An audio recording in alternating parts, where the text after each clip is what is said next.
As long as man continues to be the ruthless destroyer of lower living beings, he will never know health or peace.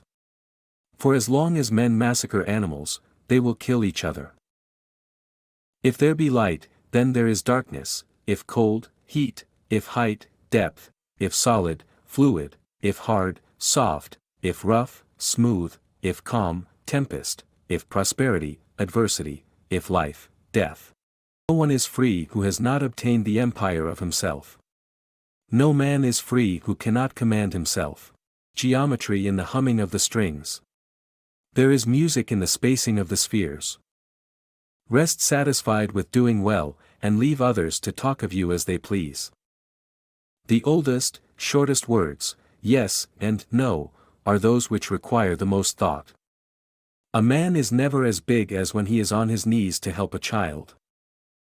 As long as men massacre animals, they will kill each other.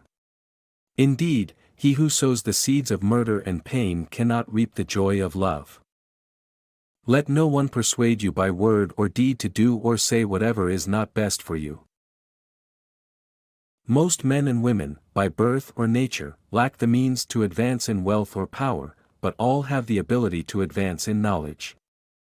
It is only necessary to make war with 5 things: with the maladies of the body, the ignorances of the mind, with the passions of the body, with the seditions of the city and the discords of families. Choose always the way that seems the best, however rough it may be, custom will soon render it easy and agreeable.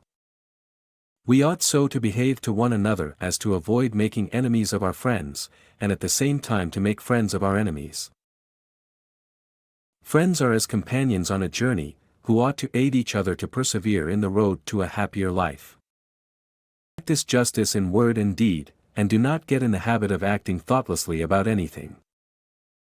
Thought is an idea in transit which when once released, never can be lured back, nor the spoken word recalled.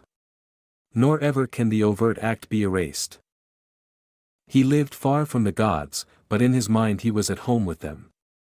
As soon as you awake, in order lay the actions to be done the coming day. No man should quit his post but at the command of his general, that is, of God himself. Learn silence. With the quiet serenity of a meditative mind, listen, absorb, transcribe, and transform. From his foot, we can measure, Hercules, is a maxim of proportionality inspired by an experiment attributed to Pythagoras.